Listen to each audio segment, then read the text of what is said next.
রসুল আকরাম সাল্লাল্লাহু আলাইহি ওয়াসাল্লামের কাছে সংবাদ এলো যে আবিসিনিয়ায় একজন বাদশাহ আছেন, বাদশাহ নাজ্জাশী, যিনি খুব ভালো।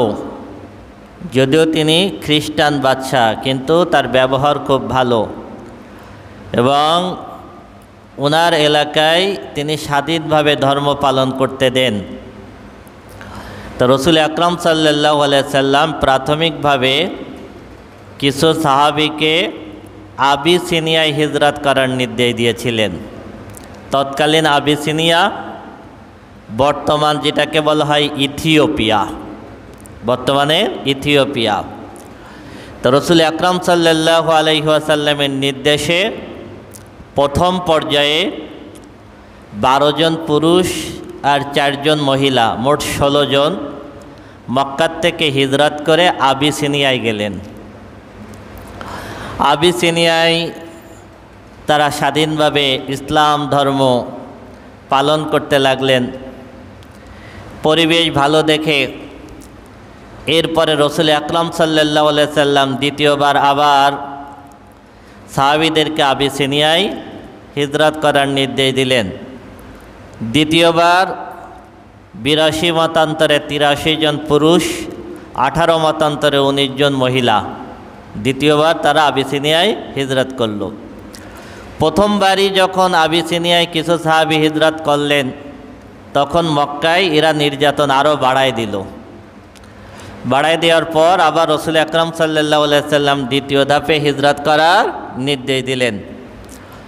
এরপরে মক্কার কাফেররা যখন দেখে যে দলে দলে মুসলমানরা আবিসিনিয়ায় হিজরত করতেছে, তখন মক্কার কাফেররা আরেকটা পরিকল্পনা করল। সেটা হলো কিভাবে মুসলমানদেরকে আবিসিনিয়ার থেকে আবার মক্কায় ফিরিয়ে আনা যায়, ফিরিয়ে এনে আবার কিভাবে তাদের উপরে নির্যাতন করা যায়। এই সিদ্ধান্ত অনুযায়ী মক্কার কাফেরদের বড় বড় কিছু নেতা, বড় বড় কিছু লিডার, তাদের নেতৃত্বে একটা কাফেলা পাঠালো এবং সেই কাফেলা বাদশা নাজ্জাশীর জন্য অনেক উপটৌকন নিয়ে গেল, অনেক উপহার নিয়ে গেল। যেই উপহারগুলো বাদশাকে গিফট করবে এবং বাদশাকে বুঝিয়ে আবার তাদেরকে কি করবে, মক্কায় ফিরিয়ে আনবে। আবিসিনিয়ায় তারা গেল। যাওয়ার পরে বাদশার কাছে যাওয়ার আগে বাদশার আশেপাশের যারা মন্ত্রী আছে তাদের সাথে তারা দেখা করলো। দেখা করার পর তাদেরকে রাজি করে ফেললো, তাদেরকে অনেক উপহার দিল। তারা কি হয়ে গেল, রাজি হয়ে গেল।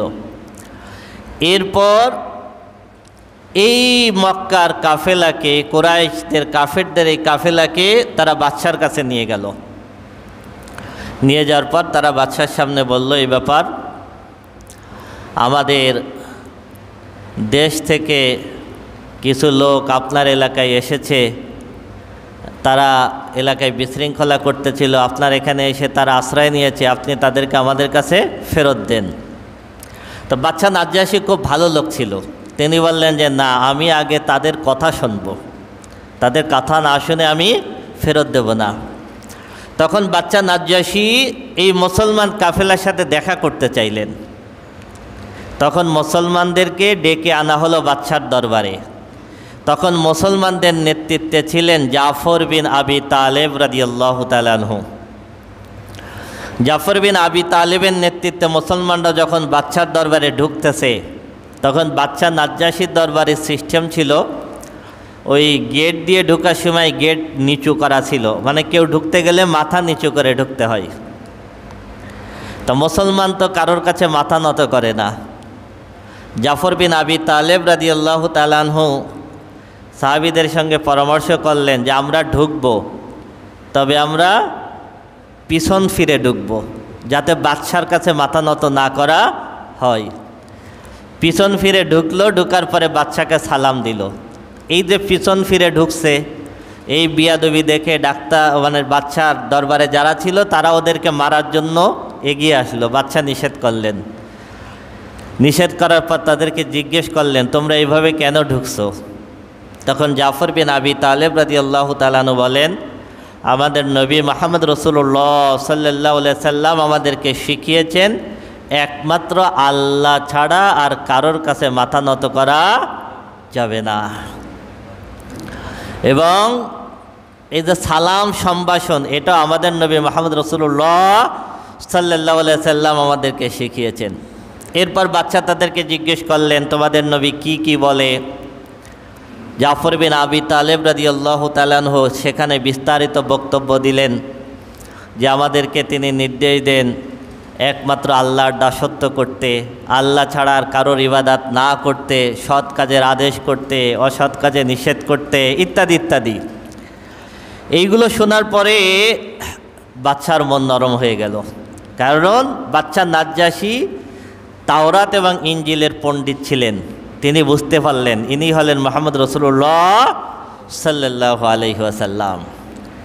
তখন মক্কার কাফেররা আর একটা সুযোগ নিল, বলল কি, বাচ্চা যেহেতু খ্রিস্টান, তখন তারা একটা সুযোগ নিয়ে বলতেছে, বাচ্চা এরা যিশুকে, ঈসা আলাইহিস সালাতু ওয়াস সালামকে ঈশ্বর মানে না।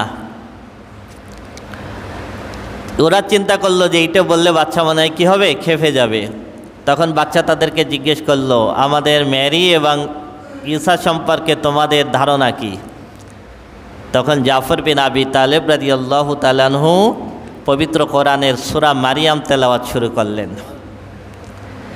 জাফর বিন আবি তালেব রাদিয়াল্লাহু তাআলা আনহু সূরা মারিয়াম তেলাওয়াত করতেছেন। সূরা মারিয়ামের ভিতরে মারিয়াম আলাইহিস সালাম, ঈসা আলাইহিস সালাম সম্পর্কে বিস্তারিত আলোচনা আছে। তিনি যখন সূরা মারিয়াম তেলাওয়াত করলেন, বাদশা ঝরঝর করে চোখের পানি ছেড়ে দিলেন। বাদশার দরবারে যত আলেম ছিল সব চোখের পানি ছেড়ে দিল, চোখের পানিতে তাদের দাড়ি ভিজে গেল। সুবহানাল্লাহ। জাফর বিন আবি তালেব রাদিয়াল্লাহু তাআলা আনহু যখন তেলাওয়াত শেষ করলেন, তখন বাদশা বললেন, আমি এটা নিশ্চিত হয়ে গেছি যে ইনি আখের নবী মুহাম্মদ রাসূলুল্লাহ সাল্লাল্লাহু আলাইহি সাল্লাম ছাড়া আর কেউ না। সুবহানাল্লাহ। এবং মক্কার কাফেরদেরকে বলে দিলেন যে আমাকে যদি পাহাড় পরিমাণ স্বর্ণ তোমরা উপহার দাও, আমি মুসলমানদেরকে মক্কায় ফেরত দেব না। সুতরাং তোমাদের উপহার নিয়ে তোমরা ফিরে যাও। মুসলমানরা এখানে শান্তিতে আরামে তারা জীবন যাপন করবে স্বাধীনভাবে। সুবহানাল্লাহ। মক্কার কাফেররা নিরুপায় হয়ে ফিরে আসলো। বাচ্চা নাজ্জাশী ওই সময় ইসলাম গ্রহণ করেননি, তবে তিনি পরবর্তীতে ইসলাম গ্রহণ করেছেন কিনা এইটার ব্যাপারে যে রেওয়ায়েত পাওয়া যায় সেটা হলো, রাসূল আকরাম সাল্লাল্লাহু আলাইহি সাল্লাম যখন পরবর্তীতে মদিনায় হিজরত করলেন, মদিনায় হিজরত করলে বাচ্চা নাজ্জাশী 70 জন আলেমকে পাঠিয়েছিলেন মদিনায় রাসূল আকরাম সাল্লাল্লাহু আলাইহি সাল্লামের সাথে দেখা করার জন্য। 70 জন আলেম যখন মদিনায় রাসূল আকরাম সাল্লাল্লাহু আলাইহি সাল্লামের সঙ্গে দেখা করলেন, রাসূল আকরাম সাল্লাল্লাহু আলাইহি সাল্লাম তাদেরকে সূরা ইয়াসিন তেলাওয়াত করে শোনালেন। সুবহানাল্লাহ। তা খ্রিস্টানদের তাওরাত ইনজিলের 70 জন আলেম রাসূল আকরাম সাল্লাল্লাহু আলাইহি সাল্লামের কণ্ঠে সূরা ইয়াসিন শুনে 70 জন তাওরাত এবং ইনজিলের আলেম সাথে সাথে মুসলমান হয়ে গেল। সুবহানাল্লাহ। এবং তারা এই সংবাদ এসে আবার ফিরে আবিসিনিয়ায় বাচ্চা নাজ্জাশীকে যখন সংবাদ দিলেন, তখন বাদশা নাজ্জাশী ইসলাম গ্রহণ করেছিলেন। এবং এই ইসলাম গ্রহণের ঘোষণা তিনি একটা পত্রে লিখে আর একটা কাফেলাকে আবার মদিনায় পাঠিয়েছিলেন। তবে সেই কাফেলা মদিনা পর্যন্ত পৌঁছাতে পারে নাই, নদীপথে যাচ্ছিলেন, সেই নদীপথে নৌকা ডুবে তারা মারা যান। তবে বাচ্চা নাজ্জাশীর যখন ইন্তেকাল হয়, ইন্তেকাল হলে রাসূল আকরাম সাল্লাল্লাহু আলাইহি সাল্লামের কাছে যখন বাচ্চা নাজ্জাশীর ইন্তেকালের সংবাদ পৌঁছালো, তখন রাসূল আকরাম সাল্লাল্লাহু আলাইহি ওয়াসাল্লাম বাচ্চা নাজ্জাশীর জন্য দোয়া করেছিলেন এবং গায়েবানা জানাজা পড়েছিলেন। সুবহানাল্লাহ, সুবহানাল্লাহ। তো এই মুসলমানরা আবিসিনিয়ায় তখন নিরাপদে থাকলো, আর যারা মক্কায় ছিল তাদের উপরে নির্যাতন চলতেছিল। এরপরে দলে দলে ইসলাম গ্রহণ করতে লাগলেন। আমির হামজা রাদিয়াল্লাহু তাআলা আনহু ইসলাম গ্রহণ করলেন। আমির হামজা রাদিয়াল্লাহু তাআলা আনহু কীভাবে ইসলাম গ্রহণ করলেন? আবু জাহাল একদিন রসুল আকরাম সাল্লাল্লাহু আলাইহি ওয়াসাল্লামকে সাফা পাহাড়ের পাশে দাঁড়ানো অবস্থায় দেখলেন। আবু জাহাল তার পাশ দিয়ে যাওয়ার সময় রসুল আকরাম সাল্লাল্লাহু আলাইহি সাল্লামকে জঘন্য ভাষায় গালাগালি করলো। নাউজুবিল্লাহ, প্রচণ্ড আকারে গালাগালি করলো।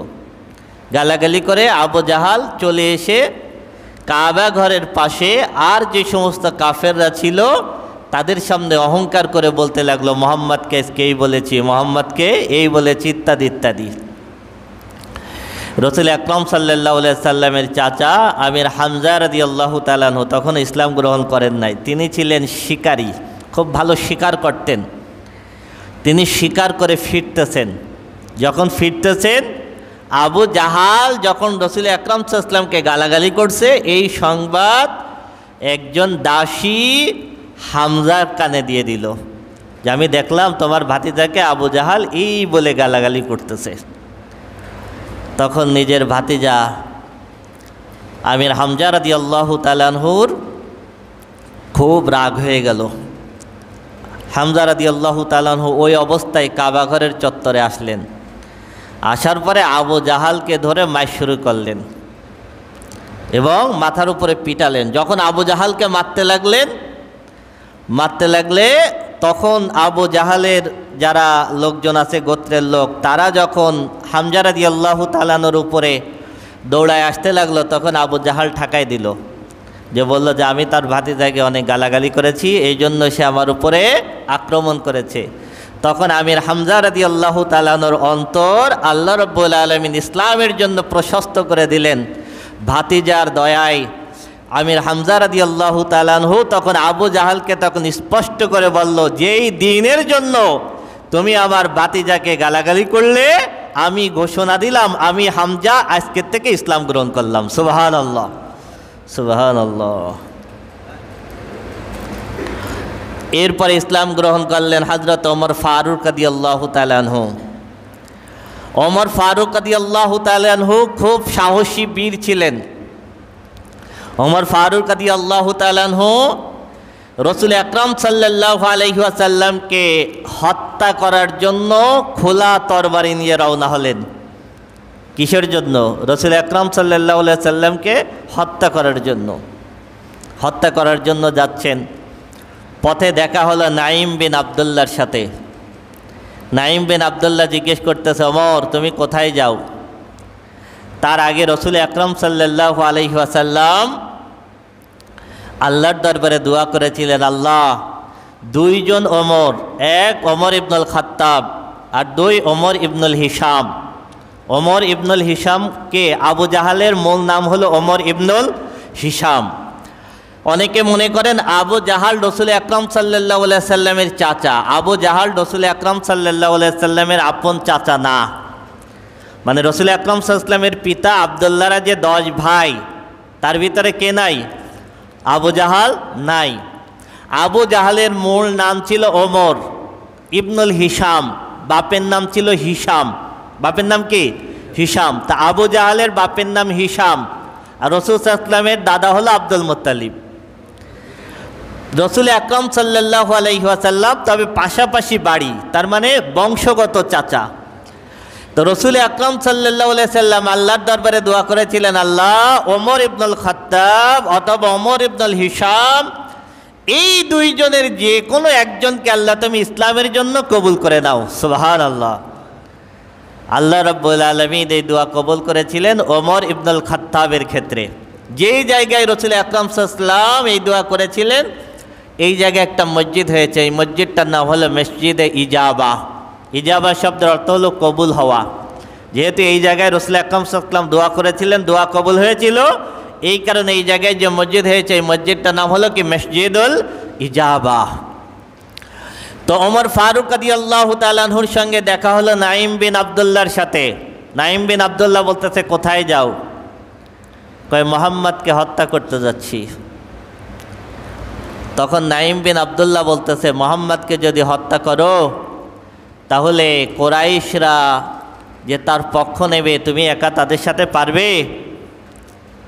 ওমর ফারুক রাদিয়াল্লাহু তাআলা তখন আরও রাগান্বিত হয়ে গেলেন। রাগান্বিত হয়ে নাইম বিন আবদুল্লাহকে বলতেছে, তার মানে তুমিও কি গোপনে ইসলাম গ্রহণ করছো? নাইম বিন আবদুল্লাহ তখন বলতেছে, মুহাম্মদ সাল্লাল্লাহু আলাইহি সাল্লামকে হত্যা করার আগে তোমার নিজের পরিবার দেখো, সেটা কি? তোমার বোন ভগ্নিপতি ইসলাম গ্রহণ করেছে। সুবহানাল্লাহ। ওমর ফারুক রাদিয়াল্লাহু তাআলা আনহু তখন রাসূল আকরাম সাল্লাল্লাহু আলাইহি সাল্লামকে মারার পথ বাদ দিয়ে এবার বোনের বাড়ির দিকে গেলেন। বোনের বাড়িতে গিয়ে দরজায় কড়া নাড়লেন। দরজায় যখন কড়া নাড়েন তখন ভিতরে কোরআন তেলাওয়াতের শব্দ শুনতেছেন।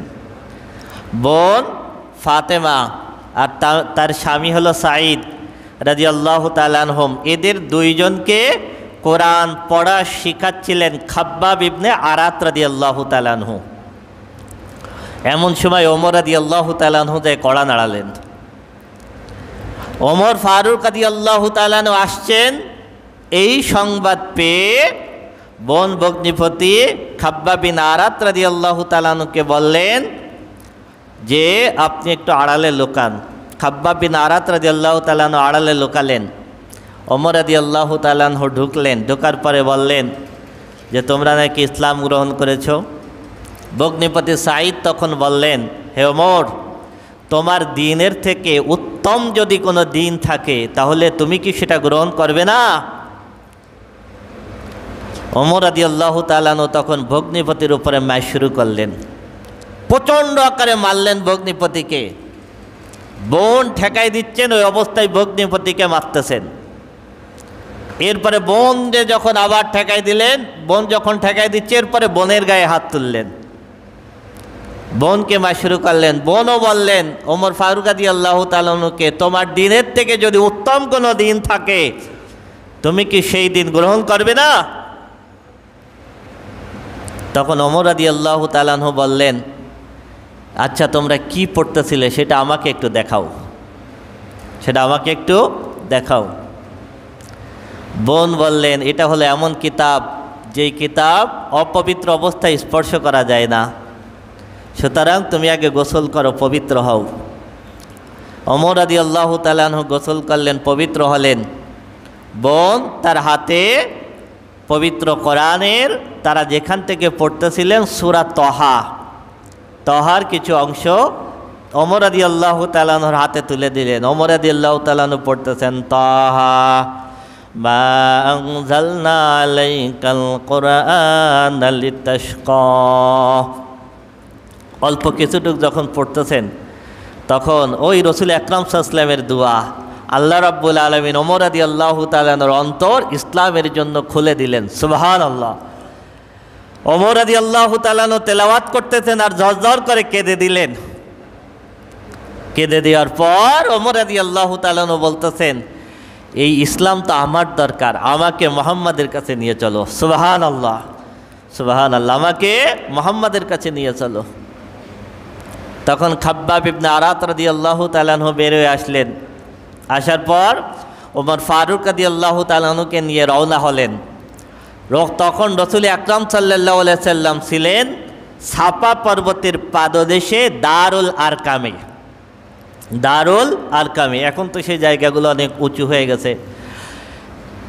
দারুল আরকাম হলো, দারুল মানে হলো ঘর, আর আরকাম একজন সাহাবীর নাম। তার মানে আরকাম রাদিয়াল্লাহু তাআলা আনহুর বাড়ি।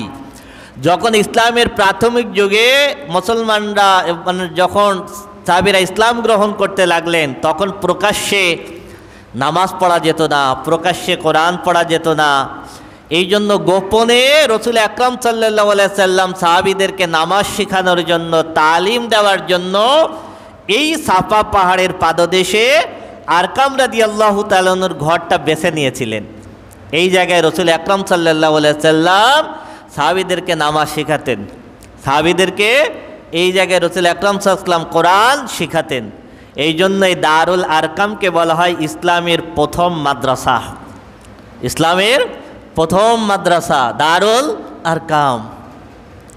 তো রাসূল আকরাম সাল্লাল্লাহু আলাইহি সাল্লামকে খাব্বাব বিন আরাত রাদিয়াল্লাহু তাআলা আনহু, ওমর ফারুক রাদিয়াল্লাহু তাআলা আনহুকে এই দারুল আরকামে রাসূল আকরাম সাল্লাল্লাহু আলাইহি ওয়াসাল্লামের কাছে নিয়ে আসলেন।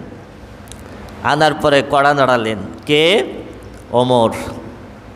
ওমরের কথা শুনে ভিতরে যারা ছিল তারা সব ভয় পেয়ে গেল যে ওমর আসছে। তারা তো জানে না ওমর রাদিয়াল্লাহু তাআলা ইসলাম গ্রহণের জন্য আসছেন। হামজা রাদিয়াল্লাহু তাআলা তখন ভিতরে, কেউ দরজা খুলতে সাহস পাচ্ছে না। হামজা রাদিয়াল্লাহু তাআলা বললেন, দরজা খোলো। ওমর যদি ভালো নিয়াতে এসে থাকে ভালো, যদি ভালো নিয়াতে না এসে থাকে তাহলে ওমরের সঙ্গে আমার তরবারির লড়াই হবে। রসুল আকরাম সাল্লাল্লাহু আলাইহি সাল্লামের উপরে তখন ওহী নাজিল হচ্ছিল। রসুল আকরাম সাল্লাল্লাহু আলাইহি সাল্লাম বললেন, ওমরের জন্য দরজা খুলে দাও। ওমর রাদিয়াল্লাহু তাআলার জন্য দরজা খুলে দেওয়া হলো। ওমর রাদিয়াল্লাহু তাআলা ভিতরে ঢুকে রসুল আকরাম সাল্লাল্লাহু আলাইহি সাল্লামের হাত ধরে বললেন, যে ইসলাম এত সুন্দর, আমার সেই ইসলাম বড্ড বেশি প্রয়োজন, আপনি আমাকে কালেমা পড়ে মুসলমান বানিয়ে দেন। সুবহানাল্লাহ। ওমর রাদিয়াল্লাহু তাআলা ইসলাম গ্রহণ করলেন। করার পর এই প্রথম ওমর রাদিয়াল্লাহু তাআলা বললেন, আজকের থেকে নামাজ গোপনে হবে না। ওমর রাদিয়াল্লাহু তাআলা ওইখানে সাহাবীদেরকে নিয়ে এসে প্রকাশ্যে এসে কাবার চত্বরে সালাত আদায় করলেন। সুবহানাল্লাহ, সুবহানাল্লাহ। এরপরেও কাফেরদের নির্যাতন মুসলমানদের উপরে চলতে লাগলো। চলতে চলতে কাফেররা রসুল আকরাম সাল্লাল্লাহু আলাইহি সাল্লামকে হত্যা করার পরিকল্পনা নিতে লাগলো। আবু তালেব যখন দেখলেন মুহাম্মদ সাল্লাল্লাহু আলাইহি সাল্লামকে ওরা হত্যা করতে পারে, তখন তিনি বনি মুত্তালিব, বনি হাশেম, নিজের গোত্রের মানুষদেরকে নিয়ে বসলেন। বসার পরে বললেন যে সবাই একটা কথার উপরে অঙ্গীকার করো যে আমরা যে কোনো মূল্যে মুহাম্মদ সাল্লাল্লাহু আলাইহি সাল্লামকে আমরা হেফাজত করব।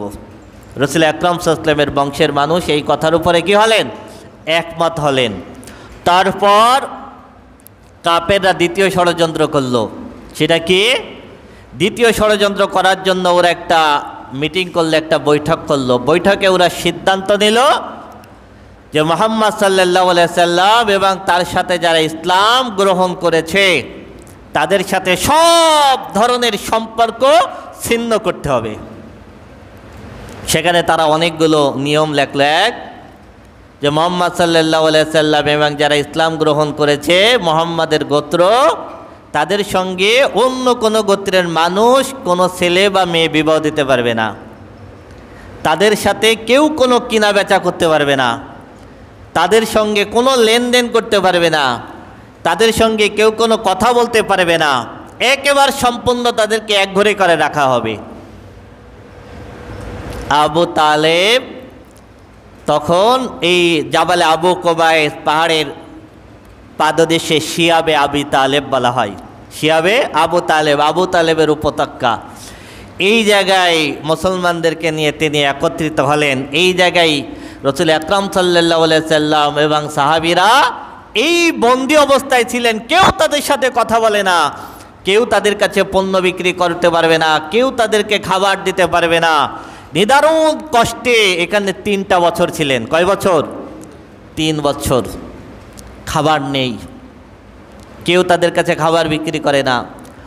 বাইরের থেকে, মক্কার বাহির থেকে যদি কোনো কাফেলা মক্কায় ব্যবসার জন্য আসে, খাবার বিক্রি করতে আসে, তারা তাদের কাছে বিক্রি করতে পারবে, যেহেতু তারা এই চুক্তির অন্তর্ভুক্ত না। এই চুক্তির অন্তর্ভুক্ত না। কিন্তু তারা যখন বাহির থেকে আসলো, তখন মক্কার কাফেররা তাদের পণ্যের দাম 2 গুণ 3 গুণ করে দিল, যে তোমরা 2 গুণ 3 গুণ মূল্যে পণ্য তাদের কাছে বিক্রি করা লাগবে, আর এতে যদি তোমাদের কোনো ক্ষতি হয় সে অর্থ আমরা তোমাদেরকে দিয়ে দেব। এত চড়া মূল্যে মূল্য নির্ধারণ করা হলো রসুল আকরাম সাল্লাল্লাহু আলাইহি ওয়াসাল্লাম এবং মুসলমানদের জন্য। তখন সাহাবীরা এই খাবার কিনতে পারলেন না। তারা যে চুক্তি লিখেছিল, এই চুক্তি যিনি লিখেছিল তার নাম হলো বাগিজ বিন আমের। এই বাগিজ বিন আমের এই চুক্তি লেখার কারণে আল্লাহ রাব্বুল আলামিন তার হাত অবশ করে দিয়েছিলেন, আর কোনোদিন ওই হাত দিয়ে সে আর কোনো কাজ করতে পারে নাই। এই চুক্তি লেখে কাবা ঘরের ভিতরে ওরা টাঙিয়ে দিয়েছিল। 3 বছর খাবার নাই। একটা খেজুর টুকরো টুকরো করে কয়েকদিন বসে খেতেন। সামান্য একটু ছাতু পানির ভিতরে ভিজিয়ে কয়েকদিন খেতেন।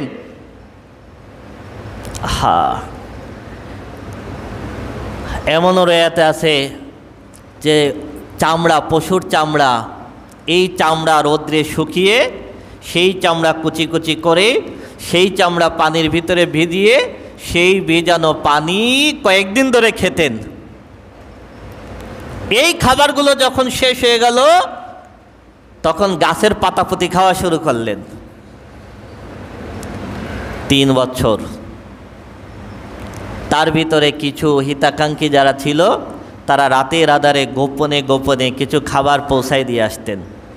এই খাবার ছিল তাদের সম্বল, যেগুলো গোপনে তাদের কাছে পৌঁছানো হতো। আবু তালেব রাতের বেলায় রসুল আকরাম সাল্লাল্লাহু আলাইহি সাল্লাম যেখানে ঘুমাতেন, এক জায়গায় ধরেন ঘুমালেন, যখন রাত একটু গভীর হতো তখন আবু তালেব রাতের আধারে রসুল আকরাম সাল্লাল্লাহু আলাইহি সাল্লামের বিছানা পাল্টিয়ে আর এক জায়গায় ঘুম পড়াতেন, যাতে কাফেররা টের পেয়ে রসুল আকরাম সাল্লাল্লাহু আলাইহি সাল্লামকে হত্যা করতে না পারে। প্রতিদিন রাত্রে রসুল আকরাম সাল্লাল্লাহু আলাইহি সাল্লামের বিছানা পাল্টানো হতো, এক জায়গা থেকে আরেক জায়গায় সরাই নিয়ে ঘুম পড়ানো হতো। 3 বছর যখন অতিবাহিত হয়ে গেল, আবু জাহাল কাবা ঘরের চত্বরে কাফেরদেরকে নিয়ে বসা। রসুল আকরাম সাল্লাল্লাহু আলাইহি সাল্লামকে জিবরিল এসে সংবাদ দিলেন, তারা যে চুক্তি লিখেছে সেই চুক্তি কাবা ঘরের ভিতরে দেয়ালে তারা টাঙ্গিয়ে রেখেছে, সেই দেয়ালে টাঙ্গানো চুক্তিনামা আল্লাহর নির্দেশে পোকায় খেয়ে ফেলেছে, শুধুমাত্র আল্লাহর নামটুক বাকি আছে। সুবহানাল্লাহ। রসুল আকরাম সাল্লাল্লাহু আলাইহি সাল্লাম এই সংবাদ আবু তালেবকে দিলে আবু তালেব এসে কাবার চত্বরে আবু জাহালের কাছে এই সংবাদ বলতেছে। আবু জাহাল বলতেছে, কখনো এটা সম্ভব না, কখনো এটা সম্ভব না। তখন আবু তালেব তখন আবু জাহালকে বলতেছে, আচ্ছা তাহলে তোমার সঙ্গে আমার এখন চুক্তি হবে কি, যদি মুহাম্মাদের কথা সত্য হয় তাহলে তোমরা অবরোধ তুলে নেবে, আর যদি মুহাম্মাদের কথা সত্য না হয় তাহলে আমি কথা দিচ্ছি আমি মুহাম্মাদের নিরাপত্তার জন্য থাকবো না। তখন সবাই কাফেররা বলল, হ্যাঁ ঠিক আছে। এরপর কাবাঘরের দরজা খুলে ঢোকা হলো। ঢোকার পরে দেখে দেয়ালে শুধুমাত্র বিসমিল্লাহি আল্লাহুম্মা এই কথাটুক প্রথমে ছিল, আর পরে চুক্তিনামা ছিল। ওই কথাটুক বাদে বাকি অংশগুলো সব পোকায় খেয়ে নষ্ট করে ফেলেছে। সুবহানাল্লাহ। তখন ওই চুক্তি ভ্যানিশ হয়ে গেল এবং রসুল আকরাম সাল্লাল্লাহু আলাইহি ওয়াসাল্লাম এবং সাহাবীদের অবরোধ উঠে গেল। এই শিয়াবে আবি তালেবে 3 বছর বন্দী থাকার পর এর অল্প কয়েকদিন পরে আবু তালেবের ইন্তেকাল হলো। আবু তালেবের ইন্তেকালের সময় রসুল আকরাম সাল্লাল্লাহু আলাইহি সাল্লাম পাশে বসে বলতেছেন, চাচা কালেমা পড়ুন, লা ইলাহা ইল্লাল্লাহ, মুহাম্মদ রাসূলুল্লাহ বলা লাগবে না, ওটা আমার অংশ, আমি দেখে নেব, শুধু বলেন লা ইলাহা ইল্লাল্লাহ। তখন মক্কার কাফের মুশরিকরা পাশাপাশি দাঁড়ানো সব বলতেছে, আবু তালেব একেবারে শেষ বেলায় এসে তুমি মান সম্মান সব খোয়াবা। আবু তালেব তখন মান সম্মান মক্কার কাফেরদের কাছে নিজের সম্মান ক্ষুণ্ণ হবে, এই জন্য শেষ মুহূর্ত কি করে নাই, ইসলাম গ্রহণ করে নাই। আল্লাহ রাব্বুল আলামিন আয়াত নাজিল করলেন, ইন্নাকা লা তাহদি মান আহবাবতা ওয়ালাকিন্নাল্লাহা ইয়াহদি মান ইয়াশা। আল্লাহ রাব্বুল আলামিন আয়াত নাজিল করলেন, হে রাসূল আপনি যাকে ভালোবাসেন তাকে হিদায়েত আপনি দিতে পারবেন না, বরং হিদায়েত আমি আল্লাহর হাতে, আমি আল্লাহ যাকে ইচ্ছা তাকে হিদায়েত দিব। আবু তালেব ইসলাম গ্রহণ করে নাই। তো রসুল আকরাম সাল্লাল্লাহু আলাইহি সাল্লাম বলেছেন, জাহান্নামের ভিতরে সবথেকে কম শাস্তি হবে আবু তালেবের। কার? জাহান্নামের ভিতরে সবথেকে কম শাস্তি হবে আবু তালেবের। তো সেই কম শাস্তিটা কি? কম শাস্তি হলো জাহান্নামের ভিতরে আবু তালেবের এই পায়ের তলা, আপনারা দেখবেন পায়ের তলার এই পাতার যে অংশ, আঙ্গুলের নিচের অংশ আর এই গোড়ালি, এর মাঝখানের অংশটা একটু উঁচু না? মাঝখানের জায়গা দাঁড়ালে এই জায়গাটা একটু উঁচু, তাই 2 পায়ের এই যে ভিতরে একটু উঁচু জায়গা পায়ের তলায়, এই 2 পায়ের তলায় 2টা আগুনের কয়লা দেয়া হবে। কি দেয়া হবে? আগুনের কয়লা। এই 2 পায়ের 2টা তলায় 2টা আগুনের অঙ্কারে আবু তালেবের মাথার ঘিলু ফুটন্ত পানির মতো টকবক করবে। এটা হলো জাহান্নামের সর্বনিম্ন শাস্তি, জাহান্নামের সর্বনিম্ন শাস্তি। একটু চিন্তা করে দেখেন, সহ্য করা যাবে? হ্যাঁ, কেউ যদি আপনাকে বলে আপনাকে এক পাহাড় পরিমাণ স্বর্ণ দেব, এক সেকেন্ড দুনিয়ার আগুনের ভিতরে দাঁড়ান, কেউ রাজি হবেন? হ্যাঁ, দুনিয়ার আগুনের ভিতরে দাঁড়ান এক সেকেন্ড, কেউ রাজি হবেন? কেউ তো রাজি হব না। আপনাকে যদি বলা হয় আপনাকে আজকে এই মুহূর্তে আমেরিকার প্রেসিডেন্ট বানানো হবে, এক সেকেন্ড দুনিয়ার আগুনের ভিতরে দাঁড়ান, কেউ রাজি হব? কিসের পিছনে ছুটতেছি? না পাহাড় পরিমাণ স্বর্ণ পাচ্ছি, না প্রেসিডেন্ট হচ্ছি, অথচ কিছুই তো পাচ্ছি না, অথচ এই দুনিয়ার পিছনে যার কোনো মূল্য নেই, এই দুনিয়ার পিছনে ছুটে জাহান্নামের আগুন কত সাদরে আমরা গ্রহণ করে নিচ্ছি।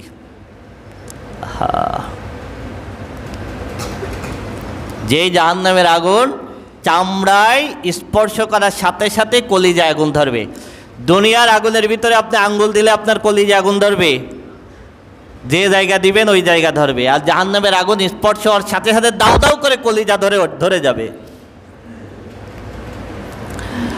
আবু তালেবের ইন্তেকালের অল্প দিন পরে খাদিজাতুল কুবরা রাদিয়াল্লাহু তাআলা আনহা ইন্তেকাল করলেন। খাদিজাতুল কুবরা রাদিয়াল্লাহু তাআলা আনহা ইন্তেকাল করলে রাসূল আকরাম সাল্লাল্লাহু আলাইহি ওয়াসাল্লাম অসহায় পড়লেন। আবু তালেব নাই, খাদিজা নাই। তখন রাসূল আকরাম সাল্লাল্লাহু আলাইহি ওয়াসাল্লাম কিছুদিনের জন্য মক্কা থেকে বের হয়ে তায়েফে গেলেন। তায়েফের মানুষের কাছে গেলেন ইসলামের দাওয়াত দিতে। তায়েফের মানুষ ইসলাম গ্রহণ করল না। রাসূল আকরাম সাল্লাল্লাহু আলাইহি সাল্লামের সাথে ছিলেন যায়েদ বিন হারেসা রাদিয়াল্লাহু তাআলা আনহু। তায়েফের মানুষেরা ছোট্ট ছোট্ট বালকদেরকে লেলিয়ে দিল, তারা ঢিল মারল, পাথর মারল। রাসূল আকরাম সাল্লাল্লাহু আলাইহি সাল্লামের গায়ে পাথর মারতে লাগলো। যায়েদ বিন হারেসা রাদিয়াল্লাহু তাআলা আনহু যতদূর সম্ভব পাথর ঠেকাতে লাগলেন, কিন্তু চতুর্দিক থেকে পাথর আসতে লাগলে তিনি কয়টা পাথর ঠেকাবেন? রাসূল আকরাম সাল্লাল্লাহু আলাইহি ওয়াসাল্লামের শরীর রক্তাক্ত হয়ে গেল, জুতা মোবারক রক্তে পরিপূর্ণ হয়ে গেল। যে পথ দিয়ে রাসূল আকরাম সাল্লাল্লাহু আলাইহি ওয়াসাল্লাম যাচ্ছিলেন সেই পথও এখনও চিহ্নিত করা আছে। রাসূল আকরাম সাল্লাল্লাহু আলাইহি ওয়াসাল্লাম আর যায়েদ বিন হারেসা রাদিয়াল্লাহু তাআলা আনহু গিয়ে একটা আঙ্গুর বাগানের ভিতরে আশ্রয় নিলেন। এই আঙ্গুর বাগান দেখাশোনা করতেন আদ্দাস রাদিয়াল্লাহু তাআলা আনহু। তিনি পরবর্তীতে ইসলাম গ্রহণ করেছিলেন, তিনি ছিলেন খ্রিস্টান। তাই আদ্দাস রাসূল আকরাম সাল্লাল্লাহু আলাইহি সাল্লামের সেবা করেছিলেন। রাসূল আকরাম সাল্লাল্লাহু আলাইহি সাল্লামকে তিনি সেখানে আঙ্গুর খেতে দিয়েছিলেন। যখন আঙ্গুর খেতে দিলেন রাসূল আকরাম সাল্লাল্লাহু আলাইহি সাল্লাম তখন বিসমিল্লাহ বলে খাবার খেলেন। এই বিসমিল্লাহ বলে খাবার খাওয়া দেখে আদ্দাস অবাক হয়ে গেল। তিনি তখন বললেন, আমি শুনেছি আখিরে নবী মুহাম্মদ রাসূলুল্লাহ সাল্লাল্লাহু আলাইহি ওয়াসাল্লাম তিনি আল্লাহর নামে বিসমিল্লাহ বলে খাবার খাবেন। সুবহানাল্লাহ, সুবহানাল্লাহ। এই আদ্দাস রাদিয়াল্লাহু তাআলা আনহু ইসলাম গ্রহণ করেছিলেন এবং রাসূল আকরাম সাল্লাল্লাহু আলাইহি সাল্লামের সেবা করেছিলেন। এই আঙ্গুর বাগানে এখানে একটা মসজিদ হয়েছে, এই মসজিদটার নাম হলো মসজিদ আদ্দাস। তারপর রাসূল আকরাম সাল্লাল্লাহু আলাইহি ওয়াসাল্লাম সেখানে একটা পাথরের উপর বসে একটা কূপের থেকে ওযু করেছিলেন। যেই পাথরের উপরে বসেছিলেন সেই পাথর এখনও আছে। যেই কূপের থেকে পানি নিয়ে ওযু করেছিলেন সেই কূপ এখনও আছে। রাসূল আকরাম সাল্লাল্লাহু আলাইহি সাল্লাম এইখানে ওযু করে সালাত আদায় করেছিলেন। যেই জায়গায় সালাত আদায় করেছিলেন পাহাড়ের পাদদেশে এইখানে ছোট্ট একটা মসজিদ হয়েছে, মসজিদুর রাসূল সাল্লাল্লাহু আলাইহি ওয়াসাল্লাম। মসজিদুর রাসূল সাল্লাল্লাহু আলাইহি ওয়াসাল্লাম। এরপরে রাসূল আকরাম সাল্লাল্লাহু আলাইহি সাল্লাম এই পাহাড়ের পাদদেশে বসলেন। বসার পরে তায়েফের মানুষেরা রাসূল আকরাম সাল্লাল্লাহু আলাইহি সাল্লামকে হত্যা করার জন্য পাহাড়ের উপরে উঠল। পাহাড়ের উপরে উঠে পাহাড়ের উপর থেকে বিশাল একটা পাথর রাসূল আকরাম সাল্লাল্লাহু আলাইহি সাল্লামের মাথার উপরে গড়িয়ে দিল। গড়িয়ে দিলে আল্লাহর নির্দেশে বিশাল বড় পাথর, সেই পাথরকে আর একটা ছোট্ট পাথর জাম বাঁধায় দিল। সুবহানাল্লাহ। এখনো পর্যন্ত এই 1400 বছর সেই জাম বানানো অবস্থায় পাথরটা এখনো পর্যন্ত আছে। সুবহানাল্লাহ। এবং আশ্চর্যজনক বিষয় হলো এই যে বিশাল বড় একটা পাথর, এই নিচে ছোট্ট একটা পাথর জাম বাঁধানো, এই বড় পাথরটা এরকম সোজাভাবে আছে তাও না, এই ছোট্ট পাথরে জাম বাঁধানো, আর বড় পাথরটার মাথা এইভাবে ঝুঁকে আছে। সুবহানাল্লাহ, এই অবস্থা এখনো পর্যন্ত আছে। পাহাড়ের দায়িত্বে নিয়োজিত ফেরেশতা এসে আল্লাহর হাবিবকে বলতেছেন, আল্লাহর হাবিব আপনি একটু অনুমতি দেন, আমি পাহাড়ের দায়িত্বে নিয়োজিত ফেরেশতা, এই তায়েববাসীকে আমি মাটির সাথে মিশাই দিই। আপনি আমি হলে কি বলতাম বলেন? যারা আমাকে মারছে, যারা আমাকে রক্তাক্ত করছে, যারা আমাকে মারার জন্য পাথর ফেলছে, তাদেরকে মিশাই দাও। রাসূল আকরাম সাল্লাল্লাহু আলাইহি সাল্লাম বললেন, না, আজকে তায়েফের মানুষ বোঝে না, কিন্তু আমি বিশ্বাস করি এদের বংশধরদের ভিতর থেকে বিশাল একটা দলকে আল্লাহ রাব্বুল আলামিন ইসলামের জন্য কবুল করে নেবেন। সুবহানাল্লাহ, সুবহানাল্লাহ। রাসূল আকরাম সাল্লাল্লাহু আলাইহি সাল্লাম যখন তায়েফ থেকে ফিরে আসতেছেন, আল্লাহ রাব্বুল আলামিন বললেন, এ আল্লাহ হাবিব, তায়েফ থেকে আপনাকে খালি হাতে ফেরত দেব না। পথে এসে রাসূল আকরাম সাল্লাল্লাহু আলাইহি সাল্লাম একটা খেজুর বাগানে রাত্রি যাপন করেছিলেন। আল্লাহ রাব্বুল আলামিনের নির্দেশে এই খেজুর বাগানে লক্ষ লক্ষ জিন এসেছিল। এই খেজুর বাগানে, এই জায়গাটার নাম হলো নাখলা। নাকলুন শব্দের অর্থ হলো খেজুর। নাকলুন শব্দের অর্থ কি? খেজুর। সারা রাত জিনরা রাসূল আকরাম সাল্লাল্লাহু আলাইহি সাল্লামের কণ্ঠে কোরআন তেলাওয়াত শুনে সব জিনরা ওই জায়গায় মুসলমান হয়ে গেল। সুবহানাল্লাহ। এইখানে ফজরের নামাজে রাসূল আকরাম সাল্লাল্লাহু আলাইহি সাল্লাম ইমামতি করেছিলেন। দুইজন মানুষ ছিলেন, একজন ইমাম মুহাম্মদ রাসূলুল্লাহ সাল্লাল্লাহু আলাইহি সাল্লাম, আর মুক্তাদির ভিতরে একজন মানুষ ছিলেন যায়েদ বিন হারেসা রাদিয়াল্লাহু তাআলা আনহু, আর বাকি সব জিন। সুবহানাল্লাহ, সুবহানাল্লাহ। তারপরে রাসূল আকরাম সাল্লাল্লাহু আলাইহি সাল্লাম আবার মক্কায় আসলেন। মক্কায় আসার পরে আকাবায় 3টা বায়াত হয়েছিল, খুব সংক্ষেপে বলবো। সেটা হলো মদিনাতে ইহুদিদের 3টা গোত্র, একটা হলো বনু নজির, আরেকটা বনু কোরাইজা, আর একটা হলো বনু কাইনুকা। আর 2টা গোত্র ছিল যারা এসেছিল ইয়ামন থেকে। ইয়ামনে একবার প্রচুর বন্যা হলো, বন্যা হওয়ার পর তারা ওইখান থেকে ইয়াসরিবে চলে আসে। ইয়াসরিবে এসে এরা ক্ষেত খামার করত।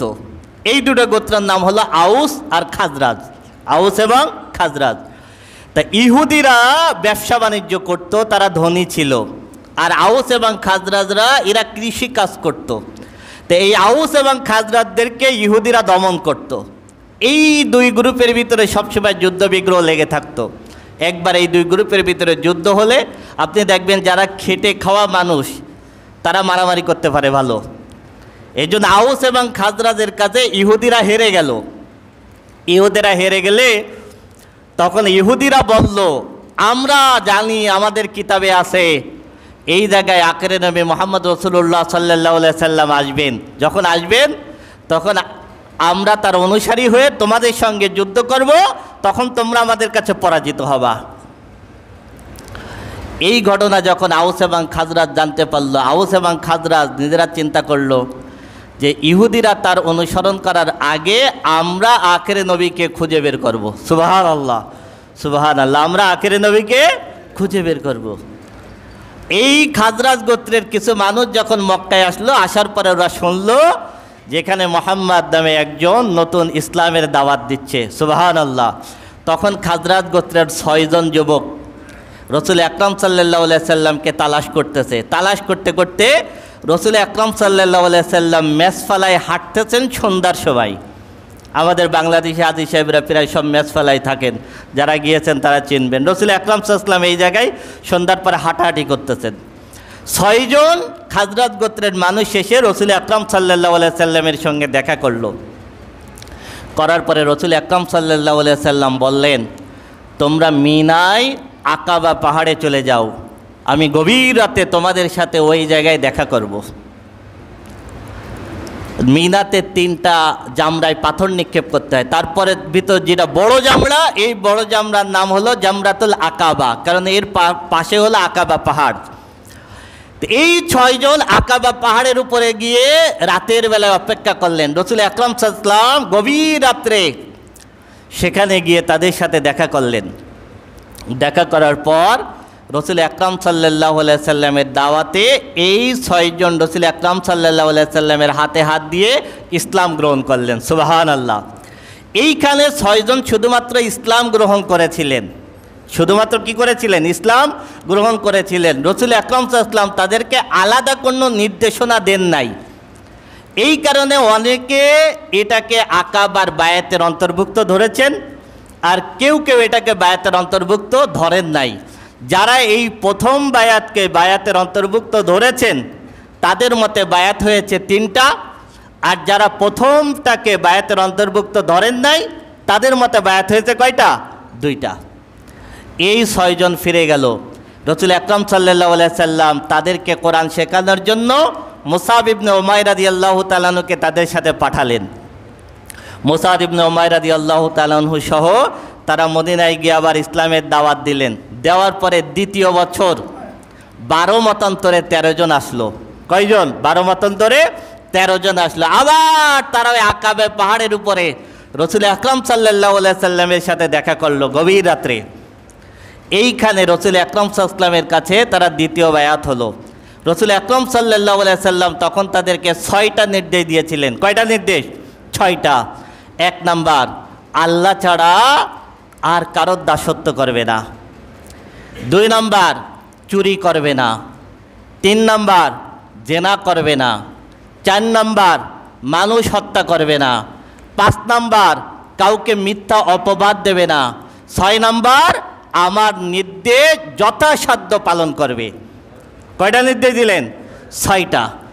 1, আল্লাহর সঙ্গে কাউকে শরিক করবে না। 2, চুরি করবে না। 3, জিনা করবে না। 4, মানুষ হত্যা করবে না। 5, কাউকে মিথ্যা অপবাদ দেবে না। 6, আমার নির্দেশ মেনে চলবে। এই 12 থেকে 13 জন আবার মদিনায় ফিরে গেল। গিয়ে তারা ইসলামের দাওয়াত দিতে লাগলো। পরের বছর আসলো 73 মতান্তরে 75 জন। কতজন? 73 মতান্তরে 75 জন। এই 73 মতান্তরে 75 জন এসে আবার আকাবা পাহাড়ের উপরে গভীর রাত্রে রসুল আকরাম সাল্লাল্লাহু আলাইহি সাল্লামের সাথে সাক্ষাৎ করলেন। করার পর এই তৃতীয়বার যারা এসে ওরা বলল, আল্লাহর হাবিব, আপনার উপরে নির্যাতন হচ্ছে, সাহাবীদের উপরে নির্যাতন হচ্ছে, আপনি মদিনায় চলেন। কি বললেন? আপনি এই প্রথম তারা মদিনায় হিজরত করার প্রস্তাব দিলেন। তখন রসুল আকরাম সাল্লাল্লাহু আলাইহি সাল্লাম তাদেরকে 5টা নির্দেশ দিলেন। কয়টা নির্দেশ? 5টা নির্দেশ। বললেন, এই 5টা নির্দেশ যদি তোমরা পালন করো তাহলে আল্লাহ যদি চান আমি হিজরত করে মদিনায় আসব। 1, দুঃখ কষ্ট সর্ব অবস্থায় আমার নির্দেশ মেনে চলবে। আমি যে নির্দেশনাগুলো দিব, দুঃখে থাকো আর সুখে থাকো, সর্ব অবস্থায় এটা পালন করবে। নাম্বার 2, সচ্ছলতা অসচ্ছলতা সর্ব অবস্থায় ইসলামের জন্য দান করবে। সর্ব অবস্থায় ইসলামের জন্য দান করবে। নাম্বার 3, সৎ কাজের আদেশ দিবে, অসৎ কাজে নিষেধ করবে। নাম্বার 4, যখন ইসলামের পথে চলবে তখন মানুষ কটু কথা বলবে, গালাগালি দিবে, অনেক তিক্ততা কটূক্তি, এগুলো তোমাদের সহ্য করতে হবে। কাজ করবে আল্লাহর জন্য, পিছনে কে কি বলতেছে এটাকে পরোয়া করবে না। নাম্বার 5, আমি মদিনায় আসলে তোমরা বিপদের সময় তোমাদের পিতামাতা, স্ত্রী, সন্তানদেরকে যেভাবে হিফাজত করো আমি রসুলকে তোমরা সেইভাবে হিফাজত করবে, এই প্রতিজ্ঞা করতে হবে, বিনিময়ে তোমরা জান্নাত পাবে। তারা এই 5টা কথার উপরে বায়াত হলেন। রসুল আকরাম সাল্লাল্লাহু আলাইহি সাল্লাম বলেন, এই 5টা কথা যদি তোমরা পালন করতে পারো তাহলে তোমরা মদিনায় ফিরে যাও। যদি আল্লাহর নির্দেশ হয় ইনশাল্লাহ আমিও মদিনায় আসবো।